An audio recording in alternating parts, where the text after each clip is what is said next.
अस्सलाम वालेकुम viewers, welcome to my YouTube channel. हम डिस्कस कर रहे हैं फंक्शनल एनालिसिस और उसके अंदर हम मैट्रिक्स स्पेस के डिफरेंट टॉपिक डिस्कस कर रहे हैं। मेरे इस यूट्यूब चैनल पे आपको हर सब्जेक्ट की वीडियोस मिलेंगी जिनमें आपके पास टोपोलॉजिकल स्पेस है, ग्रुप थ्योरी है, लीनियर अलजेब्रा है, न्यूमेरिकल एनालिसिस है। तो ये सारी वीडियोस आपको मिलेंगी। आप प्लेलिस्ट के ऑप्शन में जाएंगे, वहाँ पे different Punjab public service commission के पेपर भी सॉल्व किए हुए हैं और डिस्क्रिप्शन में भी हर प्लेलिस्ट का लिंक दिया हुआ है। आप डिस्क्रिप्शन इस वीडियो की ओपन करेंगे तो आपको सारी प्लेलिस्ट के लिंक्स मिल जाएंगे, जहाँ पे हर सब्जेक्ट का हर टॉपिक ऑलमोस्ट डिस्कस है, जिसमें कम्प्लेक्स एनालिसिस भी शामिल है, जिसके ऊपर बहुत ज़्यादा लेक्चर अपलोड किए गए हैं। तो आज का जो हमारा टॉपिक है वो है बेयर्स कैटेगरी थ्योरम। इसके अंदर जो है हम दो टेस्ट पढ़ेंगे, एक होगा फर्स्ट कैटेगरी टेस्ट और एक होगा सेकंड कैटेगरी टेस्ट। तो सबसे पहले जो है हम देखते हैं कि फर्स्ट कैटेगरी टेस्ट क्या है। A subset A of a metric space X is said to be of the first category if and only if A can be covered by a countable union of its nowhere dense subset। अब वो यहाँ पे ये कहना चाहता है कि कोई मेट्रिक स्पेस आपके पास X है, let X be a metric space, ठीक है। A उसका क्या है, सबसेट, ठीक है। ए जो है मेट्रिक स्पेस का सबसेट। अब ये फर्स्ट कैटेगरी कब होगा, इफ एंड ओनली इफ की कंडीशन है, याद रखना है यहाँ पे इफ एंड ओनली इफ की कंडीशन है। A can be covered by a countable union of its nowhere dense subset, यानी कि ए को हम उस वक्त फर्स्ट कैटेगरी कहेंगे जब ये अपने नोवेयर डेंस सबसेट का जो है यूनियन के इक्वल होगा। यानी कि फिर हम अगेन लेट करेंगे कि ए एन जो है वो सबसेट्स हैं किसके, ए के। और ए एन कैसे सबसेट्स हैं कि उनका जो इंटीरियर है ए एन के क्लोजर का वो फाई के इक्वल है। देखें ये क्या है, ये मैंने लिखी है नोवेयर डेंस सबसेट की डेफिनेशन, नोवेयर डेंस की डेफिनेशन लिखी है। अब ए एन चूंकि ए के हैं सबसेट, तो वो सारे के सारे क्या है, नोवेयर डेंस सबसेट है। अगर इस तरह की कंडीशन हो, एक्स मेट्रिक स्पेस है, ए उसका सबसेट है, फिर हमने आगे जो है फर्दर ए एन जो है वो ए के सबसेट लिए हैं और वो कैसे सबसेट हैं, वो नोवेयर डेंस सबसेट हैं। तो अगर हमारे पास ए इस तरह हो कि वो काउंटेबल यूनियन हो, ठीक है, काउंटेबल यूनियन हो किसका, अपने नोवेयर डेंस सबसेट का, तो हम कहेंगे ए जो है वो क्या है, फर्स्ट कैटेगरी है। ए इज फर्स्ट कैटेगरी सेट, ठीक है। अब सेकंड क्या होगा, सेकंड में जो है वो सिंपल एक ही वर्ड आपने चेंज करना है। यहाँ पे आपने लिखा कैन बी और सेकंड में क्या है, कैन नॉट बी। यानी कि अगर आप ए को उसके काउंटेबल यूनियन में नहीं लिख सकते, उसके डेंस नोवेयर डेंस सबसेट के काउंटेबल यूनियन में नहीं लिख सकते, तो फिर वो कौन सा होगा, सेकंड कैटेगरी टेस्ट होगा, ठीक है। डेफिनेशन बिल्कुल सेम है।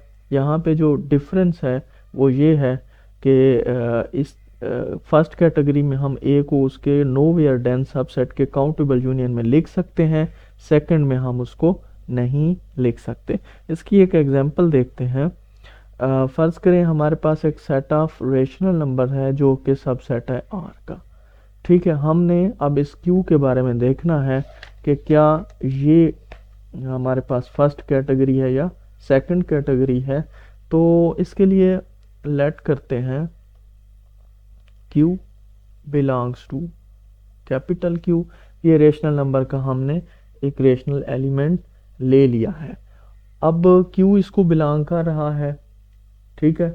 तो जो क्यू का क्लोजर होगा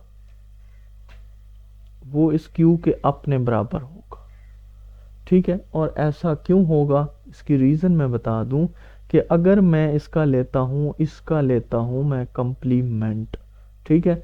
कंप्लीमेंट कहाँ से लेंगे? आर से लेंगे। अगर ये आर में से ये चीज़ निकाल दी जाए तो पीछे क्या बचेगा? पीछे बच जाएगा minus infinity Q open union Q2 plus infinity, ठीक है। ये आपके पास उसका आ गया कंप्लीमेंट, ये है कंप्लीमेंट।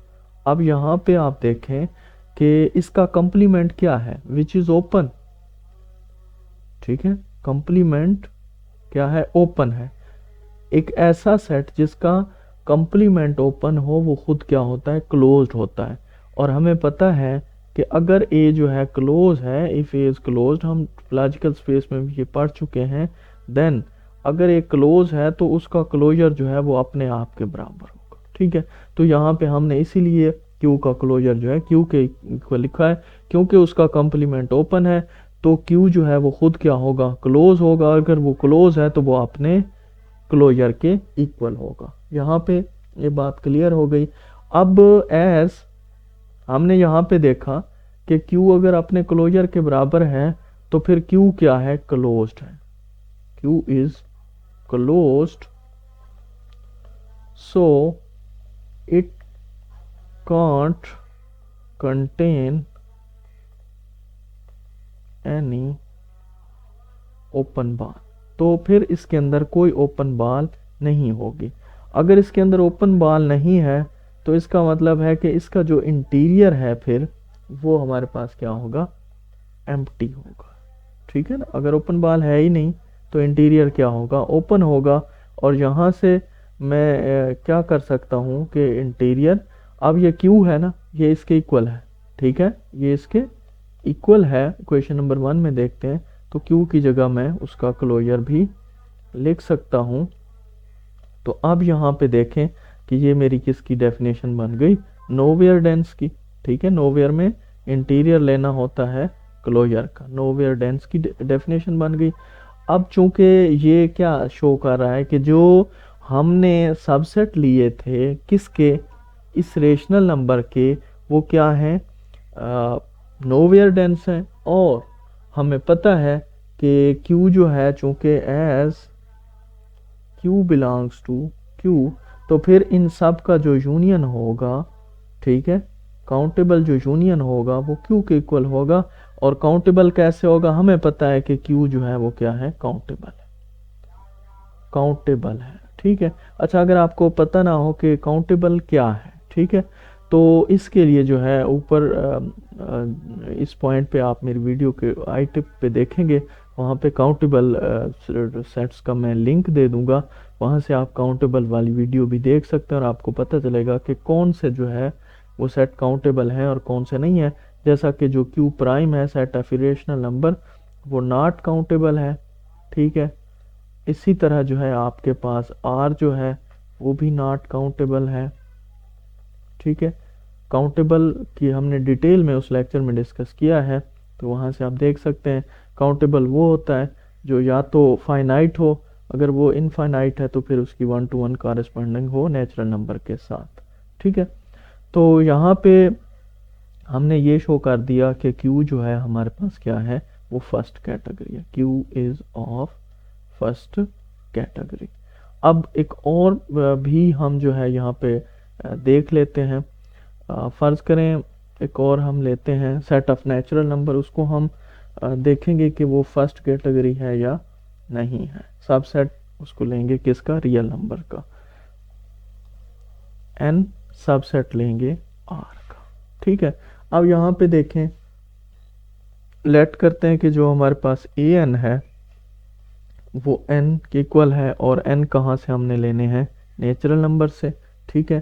तो यहाँ पे अगर n की जगह मैं 1 पुट करूँ तो आंसर मेरा क्या होगा? 1 होगा। अगर 2 पुट करूँ तो n की जगह 2 होगा। अगर 3 पुट करूँ तो मेरा आंसर 3 होगा। और अगर मैं यहाँ पे n पुट करूँ तो मेरा आंसर क्या होगा? n होगा, ठीक है। n यहाँ पे किसको बिलोंग कर रहा है? नेचुरल नंबर में, अप टू सो ऑन, ठीक है। तो यहाँ से हम कह सकते हैं for each n belongs to n, A n जो है वो बिलोंग कर रहा है किसको, ये भी बिलोंग कर रहा है आपके नेचुरल नंबर को। ठीक है, अब जैसा कि हमें पता है कि जो क्लोजर की डेफिनेशन है वो ये होती है ए यूनियन ए डी। ठीक है, सेट और उसके लिमिट पॉइंट का अगर यूनियन लिया जाए तो वो क्लोजर के इक्वल होता है। अब ए जो है वो हमारे पास क्या था, एन था, फिर इस एन का जो है वो डिराइव्ड सेट लेंगे। अब आपको पता है कि ये एन जो है नेचुरल नंबर को जाहिर कर रहा है, नेचुरल नंबर का डिराइव्ड सेट जो है वो एम्प्टी होता है, तो यहाँ पे फाई आ जाएगा और यूनियन लेंगे तो फिर से वही आंसर आ जाएगा। इसका मतलब है कि ए एन जो है वो एन के बराबर है। ठीक है, अब यहाँ पे फिर हम देखते हैं कि अगर हम इसका इंटीरियर लेते हैं दोनों साइड से, interior of A n closure, तो इधर से भी हम लेंगे interior of n which is equal to n का जो इंटीरियर है वो हमेशा 5 होता है। ठीक है, तो यहाँ से हमें ये पता चल गया कि A N is dense, sorry nowhere dense subsets of N, nowhere dense subset है। और हम इसी तरह एन को जो है वो लिख सकते हैं union of n belongs to n, E n के। ठीक है, तो अब यहाँ पे हम कह सकते हैं कि एन जो है वो काउंटेबल यूनियन है किसका, उसके नोवेयर डेंस सबसेट्स का। तो यहाँ से हम कह सकते हैं कि एन जो है वो क्या है, फर्स्ट कैटेगरी, फर्स्ट कैटेगरी है। अब यहाँ पे जो है 3-4 थ्योरम्स हैं जिनकी मैं यहाँ पे आपको स्टेटमेंट लिख के दूंगा। अगर आपको इनका प्रूफ चाहिए तो भी आप कांटेक्ट कर सकते हैं। तो यहाँ पे जो पहला है वो है अ कंप्लीट, ये आपने याद रखने बड़े अहम रिजल्ट हैं। A complete metric space is of the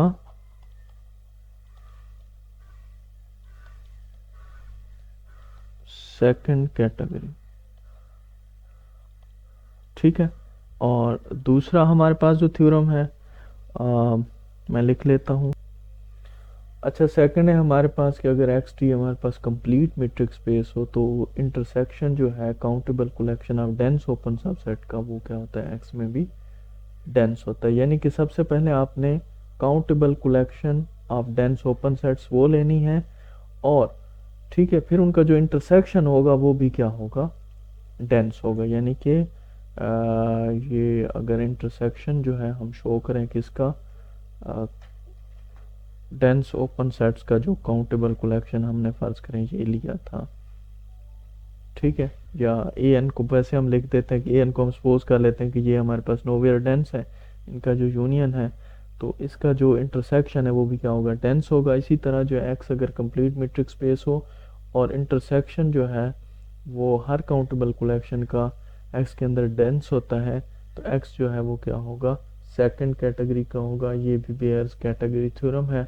तो होप सो ये जितने मैंने 3 थ्योरम लिखे हैं इनके प्रूव आपको मिल सकते हैं। अगर आपको चाहिए तो मेरे चैनल को सब्सक्राइब कीजिए, लाइक कीजिए और अपने दोस्तों के साथ शेयर कीजिए। मिलेंगे नेक्स्ट वीडियो में, तब तक के लिए अल्लाह हाफिज़।